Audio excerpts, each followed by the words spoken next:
Small town America, 1 year from today. The dead have risen and civilization has fallen. Even the military couldn't stop the zombies, and now humanity stands on the brink of extinction. It's up to you to gather survivors and build a community. Explore your lasting legacy and redefine what it means to survive.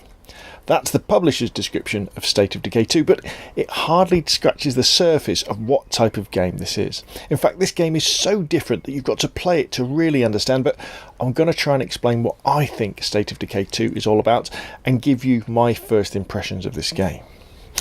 State of Decay 2, it's set in post-zombie apocalypse middle America, and the game is played out over 3 large open world maps populated by survivors and various types of zombies and related threats. Within this world are limited resources such as food, medicine and ammunition, and lots of buildings to loot, outposts to claim and home bases to build out. Into this world, your group of 4 survivors are thrust. With few skills or talents, you must find and build out a home, find vehicles, gather resources, claim outposts, help other survivors, and also destroy zombie infestations and roaming hordes of the undead. You can switch between your survivors and equip them with the loot you find. As they fight through the world, they get stronger and level up. They become capable of going on longer and longer missions. They have better stamina, improved gun skills, and they get better at lots of different tasks. The genius of State of Decay 2 is the way that none of this is easy. You always feel like you're one mistake away from everything going wrong. If you don't gather enough meds, food or ammo, your people will become depressed, they'll start arguing amongst each other, having fights, and your group could fall apart. Smash into too many zombies with your vehicle and it will become too damaged to work. In fights, if you don't give your character a chance to recover stamina, they'll get winded and be unable to defend themselves. Use a weapon, whether that be a gun or a melee weapon, too much, and eventually it will break. Ignore local pleas for help or trade from other survivors and they might leave the area or even become hostile to you. If you let too many zombie infestations build up and your survivors don't deal with them, they'll become unhappy and you'll risk a damaging large zombie attack on your home. The game is constantly requiring you to think and to overstretch your resources.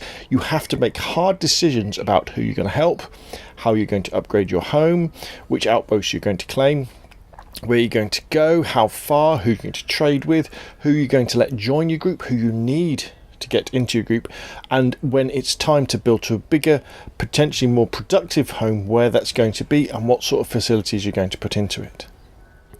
State of Decay 2 ultimately cranks up the pressure with permadeath and no safe checkpoints to return to if you mess up. That's right, if the character you've spent days or weeks levelling up gets swamped by a horde of zombies and dies, that's it, they're gone. There's no returning to your last save point to try a different tactic. You've just got to switch to another survivor and carry on, knowing that your people will be very upset that they have lost one of their own.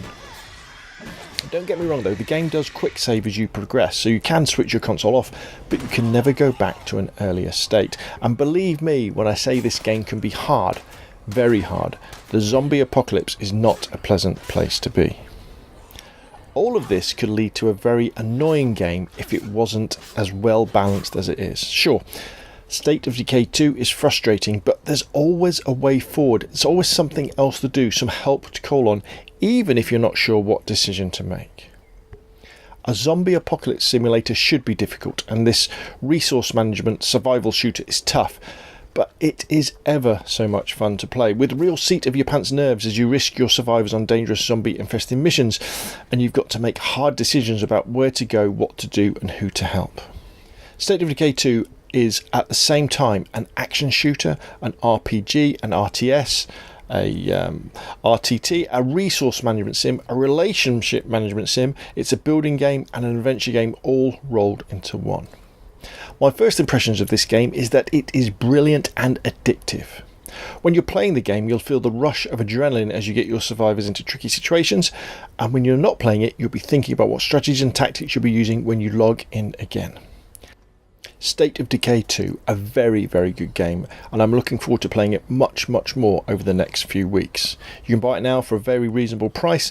You can play it for free if you've already got the Xbox Game Pass, or you probably haven't even used your 14-day trial, which is waiting for you on your Xbox store.